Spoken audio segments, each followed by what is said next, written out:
안녕하세요, 윤스티브입니다. 오늘도 이제 주중에 영상을 한 편 찍게 되었습니다. 원래는 제가 이제 모기장 리뷰를 해드리기로 했었는데 백스코에서 열리는 전시회 관계로 해서 너무 정신이 없어가지고 택배를 미처 보내지 못했다고 해요. 그래서 어차피 제가 전시회에 내려가니까 그때 그냥 받아오기로 했고요. 제가 최근에 가장 많이 받는 질문 중에 하나가 르노마스터 수동 운전에 대한 부분입니다. 르노마스터 캠핑카 자체는 마음에 드는데 수동 운전에 대한 어떤 부담감 때문에 구매를 좀 고민하시는 분들이 은근히 많으신 것 같아요. 그래서 오늘은 르노마스터의 수동, 그리고 뭐 주행질감, 승차감, 그리고 이제 조수석의 어떤 느낌, 이런 것들을 전체적으로 제가 생각나는 거 하나씩 좀 얘기를 해보려고 합니다. 일단 먼저 수동 경험이 전혀 없으신 분들 같은 경우에는 당연히 시행착오를 거치실 것 같아요. 그래서 뭐 돈으로 해결하는 방법이 제일 쉽죠. 세미오토라고 아마 대부분 들어보셨을 거예요. 이 변속기 오른쪽에다가 버튼을 달아서 그 버튼이 이제 클러치를 누르는 그런 역할을 하게 되고요. 얘를 누른 다음에 1단을 넣고 그 다음에 떼시게 되면 이게 반클러치 상태를 유지를 합니다. 내가 엑셀을 밟으면 반클러치에서 이렇게 자연스럽게 클러치를 떼는 식으로 이제 자동으로 이렇게 운전을 좀 편의를 도와주는 세미오토라는 게 있어요. 그거를 일단 먼저 쓰시면서 수동 운전에 익숙해지시는 것도 하나의 방법이라 생각이 되고요. 그리고 기존에 저처럼 수동 경험이 있으시다면 이제 물리적으로 적응하는데 시간은 걸리지만 좀 타시다 보면 어느새 적응하셔가지고 크게 뭐 힘든 느낌이 없을 수도 있습니다. 이건 이제 개인적으로 편차는 있지만 시간이 결국 해결해줄 문제라고 생각이 됩니다.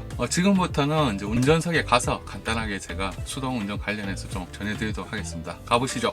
고! 야간에 좀 촬영하는 거라서 조명 상태는 좀 양해를 부탁드리겠습니다.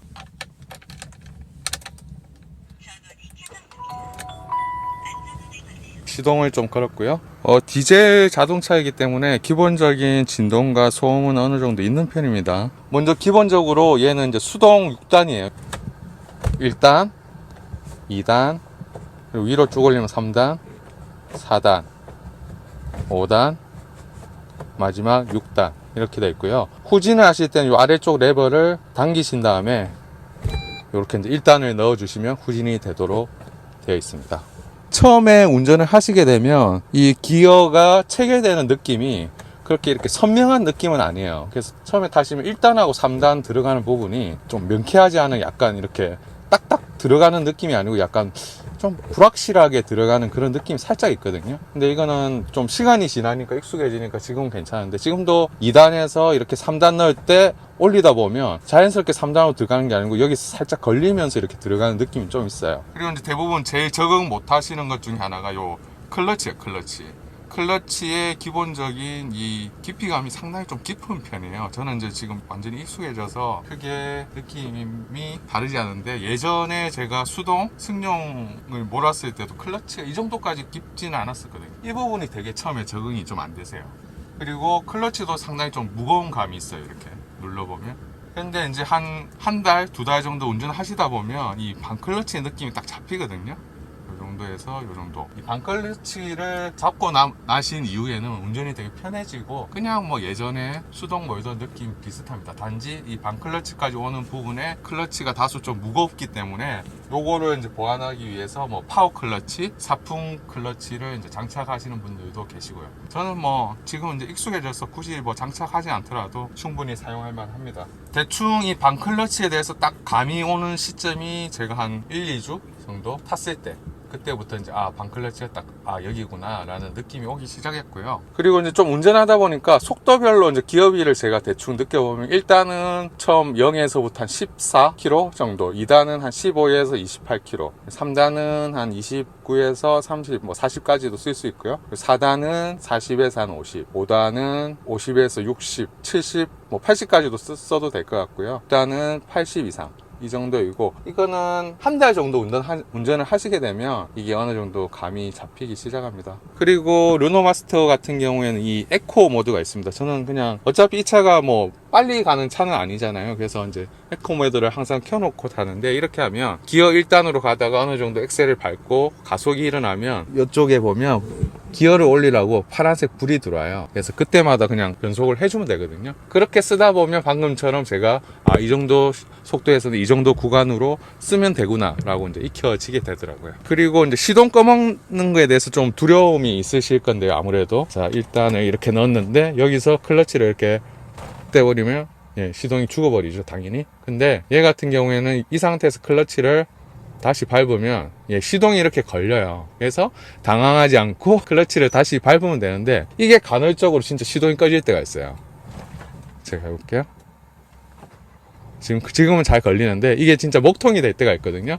그럴 때는 당황하지 않고 시동을 완전 끄신 다음에 우리 옛날 수동하듯이 이렇게 하시면 됩니다. 저는 이것만 믿고 계속 클러치를 밟았다 뗐다 했는데 이게 안 걸리는 거예요, 시동이. 그리고 여기 보시면 지금 이제 불이 안 들어와 있는데 스탑앤고 기능을 제공해 줍니다. 그래서 지금은 시동을 막 걸었기 때문에 제가 클러치에서 발을 떼더라도 시동이 꺼지지가 않는데 어느 정도 이제 주행을 하시다가 정지할 시점이 돼서 이렇게 중립을 놓은 다음에 브레이크를 밟으시고 이렇게 클러치에 딱 떼면 딱 시동이 꺼집니다. 저는 이거 되게 좋더라고요. 스탑앤고 기능. 그래서 잘 쓰고 있고요. 스탑앤고 기능이 필요 없다 라고 하시면 이제 요거 그냥 이렇게 누르시면 스탑앤고가 꺼지게 되어 있습니다. 그리고 한두 달 타다 보니까 이제 시동 꺼먹을 일은 거의 뭐 없는 것 같아요. 가끔씩 꺼지기도 하는데 꺼져도 뭐 그냥 이렇게 클러치 밟으면 되니까 크게 부담 없이 타고 있고요. 그리고 이제 수동 운전 해보신 분들은 아시겠지만 그 언덕에 대한 부담이 있으시잖아요. 이렇게 이제 기아 일단 넣고 이제 올라가려고 하는데 언덕이야. 그럼 이 밀리잖아요. 이거에 대한 불안감이 있으신데 다행히 이 차는 언덕 밀림 방지 기능이 들어가 있어요. 그래서 이 상태에서 반클러치에서 이제 브레이크 떼고 이렇게 엑셀을 누르시더라도 우리 일반적인 오토 차량처럼 딱 서 있어요. 그게 한 2, 3초 정도는 유지를 해주거든요. 그래서 큰 부담 없이 언덕길에서도 정차하시고도 좀 비교적 쉽게 예전 수동 운전 해보신 분들은 언덕에 멈추면 오래 타셨던 분부터 좀 긴장을 하시거든요. 시동 꺼먹을 것 같아서. 그런 부담은 좀 없어졌다는 거. 그리고 시트 얘기를 먼저 해야 되겠네요. 시트는 보시면 운전석 시트 대비해서 시트가 되게 짧아요. 보시는 것처럼 운전석은 그래도 여기까지 시트가 나와 있는데 여기 조수석은 상당히 짧습니다. 성인 남성분이 타시면 분명히 불편하다고 하실 거예요. 요 바깥쪽으로 와이프 타고 여기 이제 딸아이 타고 있어요. 그래서 이게 각도가 좀 약간 고추서 있다 보니까 요 이제 등 쿠션을 넣어줬고요. 다행히 이제 좀 아이도 좀 작고 저희 와이프 그렇게 안 크잖아요. 그러다 보니까 시트가 짧은 거에 대한 불만은 아직까지는 없는 상태예요. 이 고추선 부분을 얘가 이제 어느 정도 커버를 해주니까 이거 타면서 아직까지 저희 장거리도 많이 다니고 했는데 크게 뭐 불편하다는 얘기는 아직 없어요.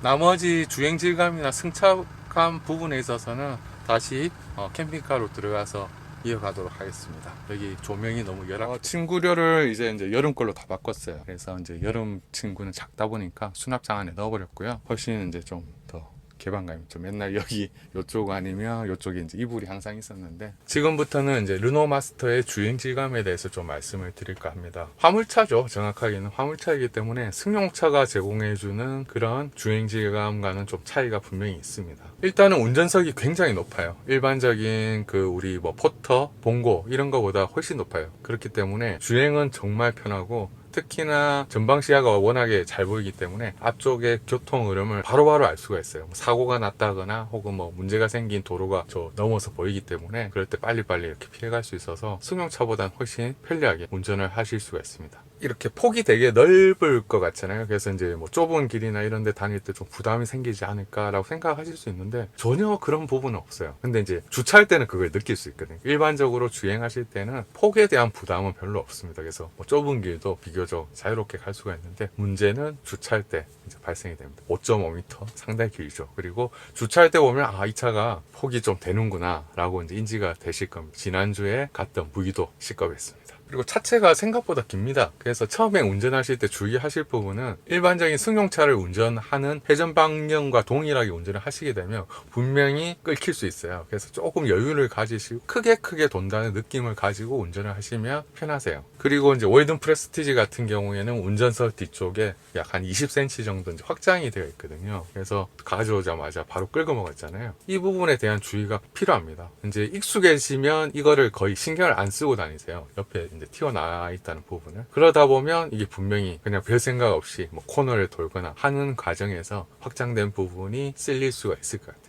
늘 조심조심 하면서 안전운전을 하시는 게 스크래치나 이런 걸 안 내는데 도움이 되실 거예요. 그리고 전고도 2m 70으로 상당히 높은 편이에요. 처음에는 터널 같은 거 들어갈 때 되게 부담이 되거든요. 그래서 다 있는 거 아니야? 뭐 이런 상상을 하는데 대부분의 도로에 있는 터널들은 4m가 넘어요. 그래서 크게 신경 쓰실 필요 없고, 시골길에 있는 뭐 토끼굴이나 이런 거는 좀 주의를 하실 필요가 있고요. 구조물 같은 거 있잖아요. 뭐 예를 들면 편의점의 지붕 같은 거, 이런 게 이렇게 튀어나와 있을 수가 있잖아요. 그런 부분 그냥 무심결에 들어갔다가 이렇게 사고 나는 경우가 되게 많더라고요. 그래서 저도 이제 그 부분 늘 주의를 하고는 있는데, 점점 익숙해지면 익숙해질수록 그런 부분을 이제 저도 지금은 이제 많이 익숙해지니까 그냥 별 생각 없이 거의 다녀요. 정보에 대한 부분은 늘 좀 주의하셔야 되고, 그 다음에 이제 도로가에 뭐 나무라든지, 나무가 이렇게 가지들도 있잖아요. 이제 그런 것도 좀 이렇게 잘 보고 가셔야 돼요. 가지 같은 게 이렇게 스치는 느낌이 한 번씩 올 때가 있거든요. 아마 저도 지붕에 스크래치가 났을지도 몰라요. 저 그냥 좀 막 달리는 스타일이라서. 지금까지는 제가 주행질감 얘기한다고 해놓고는 사실 이제 운전할 때 좀 주의점에 대해서 말씀을 드렸네. 사실 제가 SUV나 디젤 자동차 경험이 전혀 없어요. 그래서 가솔린만 늘 몰다가 디젤 차는 처음인데, 그러다 보니까 당연히 진동이나 소음에 대해서 이제 좀 약간 민감하게 느껴지는 거는 있을 것 같고요. 뭐 화물차다 보니까 뭐 마력도 괜찮고 토크도 좋긴 하지만 순발력이 그렇게 뛰어난 차는 아니에요. 그래서 그냥 천천히 운전한다고 생각하시면 되고, 그렇다고 이게 뭐 가속이 또 되게 느린 차는 아니거든요. 초반 그 순발력은 떨어지지만 중고속을 넘어가게 되면 순발력이 나쁘지 않습니다. 주행질감은 어떤 느낌이냐면 좀 약간 탄탄한 느낌이라고 해야 될까요?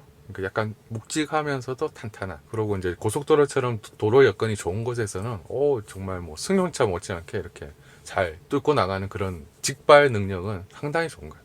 그러나 이제 일반적인 시골길이라든지 턱이 있는 곳이라든지 뭐 자갈길이라든지 오프로드 이런 공간에서는 정말 주행질감이 많이 떨어져요. 잔직론도 엄청 심하고 이렇게 드르륵 떠는 이런 소리도 이제 발생이 되고요. 고속도로 올라가면 되게 편하게 운전이 되는데, 저희가 이제 알빙 다니는 길은 대부분 뭐 시골길도 많고 막 좁은 게 뭐 산길 이런 데도 많이 다니다 보니까 그럴 때 가면 조금 더 주의해서 운전을 하셔야 되고요. 그리고 특히나 제일 취약한 부분은 이제 차고가 높잖아요. 그렇기 때문에 코너 구간에 롤링이 없다고 절대 말 못하겠어요. 특히나 저는 이런 높은 차를 운전해 본 경험이 없다 보니까 이렇게 너무 강하게 밟으면 차가 쓰러지겠구나 라는 착각이 들 정도로 롤링은 있어요.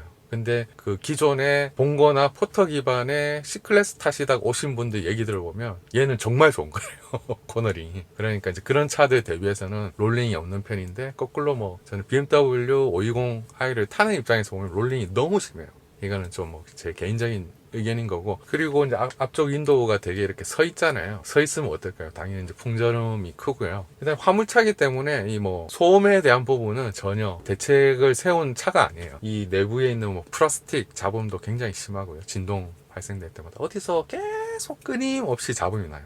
찌걱찌걱 이런 소리가 나는데, 캐빈 쪽에서 나는 소리는 분명히 아니에요. 르노 마스터 자체에 플라스틱에서 어딘가에서 나는 소리인데, 그런 부분들이 되게 좀 취약해요. 그렇다고 제가 막 여기에다 100만원씩 투자를 해서 그 방음을 잡은 BMW만큼 조용해질 확률이 전혀 없기 때문에 저는 그냥 방음 안 하고 타고 다닙니다. 음악을 되게 좋아하시고 그러신 분들은 뭐 스피커랑 방음까지 하셔가지고 막 기백만을 쓰셔가지고 하시는데, 글쎄요, 그 정도 효과가 있을지 저는 모르겠어요. 이 뒤쪽에 캐빈 쪽에서 나는 뭐 가구 잡음이라든지 그런 거는 정말 거의 없어요. 손방지 스티커 있잖아요. 그거를 이제 곳곳에 다 이렇게 바르다 보니까 크게 여기서 느껴지는 잡음은 없어요. 그래서 그 부분은 좀 만족스럽고요. 물론 이제 계속 타다 보면 가구도 유격이 생기고 부품들이 뭐 헐거워지고 이러다 보면 조금씩 이제 미세한 소음은 생길 것 같지만, 지금 현재로서는 아직까지 큰 캐빈 쪽에 소음은 없는 편입니다.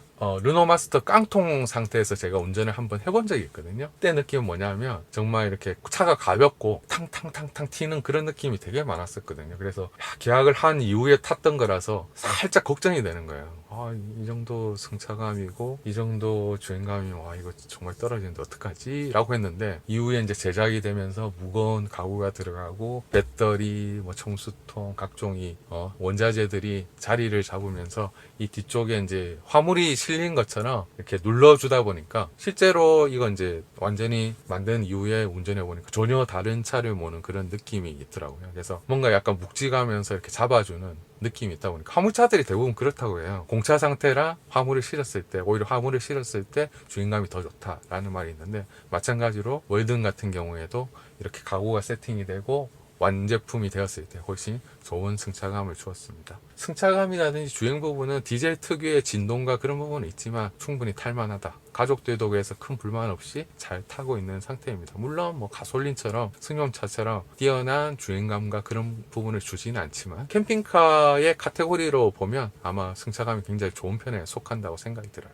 자, 지금까지 르노마스터, 르노마스터와 월드네, 사실은 르노마스터죠. 르노마스터의 뭐 주행질감, 그리고 승차감, 그리고 간단한 조작법, 그리고 제가 2달 동안 쓰면서 우려하시는 부분들에 대해서 좀 설명이 되었을 것 같습니다. 결국 르노마스터 캠핑카에 대한 선택은 시청자분의 몫이지만 수동 운전에 대해서 그렇게 막 두려워할 필요는 없을 것 같다는 생각은 들어요. 세미오토 쓰시면 되는 부분도 있고, 그리고 기존에 이제 수동 운전 하셨던 분들은 충분히 뭐 저처럼 1~2달 타시면 적응이 되실 것 같고, 이제 저도 뭐 1년, 2년 타다 보면 수동 운전 처음엔 재밌다가도 이제 이게 피로도가 생기잖아요. 뭐 그건 어쩔 수 없는 부분이라고 생각해요. 르노마스터에서 자동이 들어오지 않느나, 제가 알기로는 아직까지 국내에 이제 자동이 들어올 계획은 아직까지는 없다고 하는데, 추후 나중에 만약에 자동이 들어온다면 뭐 자동차 교체에 대한 의향도 생길 것 같고요. 뭐 지금은 수동이 재밌습니다. 그래서 수동에 대한 운전 부분은 너무 걱정하지 마시라는 거 한 번 더 설명을 드리고 싶고요. 그리고 승차감이라든지 주행질감은 어찌됐건 캠핑카로서는 굉장히 나쁘지 않다,